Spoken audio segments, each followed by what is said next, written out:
The Fukushima catastrophe is probably the worst nuclear disaster in human history. It's certainly worse than Chernobyl. Cleaning up contamination from the Fukushima Daiichi nuclear power plant is a bigger task than anyone expected. That was bullshit. The head of the firm that owns the plant laid out his new plan to get on top of the job. Tokyo Electric's president Naomi Hirose visited Environment Minister Hiroyuki Nagahama. He described his plan to increase the number of decontamination workers threefold to 300. You're going to need a bigger boat. We want to get advice from ministry officials, then dispatch experts on civil engineering and radioactivity. We want to do a good job. The minister said he wants workers to be more proactive so they can make the region safe as soon as possible. You know, the independent scientists say there's a problem, and the government and the nuclear scientists say there's no problem. Debris from the tsunami that hit Japan last year is drifting across the Pacific. Japanese government officials say much of that debris could start washing ashore in North America next month. An estimated 1.5 million tons of wreckage is floating toward the United States and Canada. A few items have already turned up on the coastline. Scientists at Kyoto University are analyzing the debris' movements.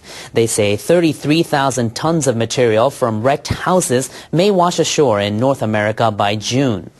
They say fishing boats, buoys, and other items that catch the wind are drifting toward the Philippines and could be there by February.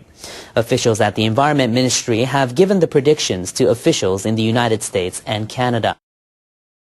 The Japanese government are trucking radioactive material from the Fukushima disaster area where it's contaminated all over Japan.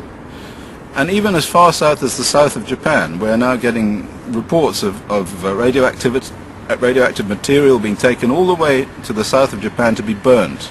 Now, what possible reason could there be for burning it as far away as that? I'll tell you the reason. It's really quite sinister and horrifying. The reason is this, that eventually when these children start to die from leukemia, from other cancers, from heart disease, from whatever, their parents are going to want to go into court. They're going to want to sue the Japanese government, and they're going to want to have to say, in order to do that, these children were contaminated, and that's why they've got high levels of cancer. But of course, the only way that they can say that they've got high levels of cancer is to have a control group in an area that's not contaminated. For example, the south of Japan. So I believe that the project to take this material and burn it all over Japan is to destroy all of Japan, is to increase the cancer rate in the whole of Japan so that there will be no control group to which you can compare these children in the Fukushima area. So that's that point. The contamination from Fukushima has gone as far south as Tokyo.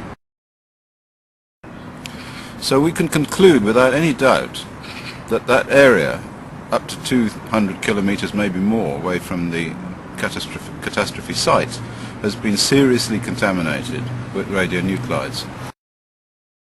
It's not as if this is something new. We know what's going to happen. We absolutely know what's going to happen. We have looked very closely at the health effects of people who were exposed to these same radionuclides after the Chernobyl accident in the same quantities. Not as many people, I have to say, which is why Fukushima is a worse disaster. The International Atomic Energy Agency says it will resume talks in December with Iranian officials in Tehran for the first time in about 4 months. The IAEA made the announcement on Friday. The agency is demanding that Iran allow UN inspectors access to the country's military facility in the outskirts of Tehran to verify Iran's suspected nuclear weapons development program. Since January this year, the IAEA has had 6 meetings with Iran's government to discuss verification methods. Diplomatic sources say the agency's mission is likely to be led by its chief nuclear inspector, Deputy Director General Herman Nakartz.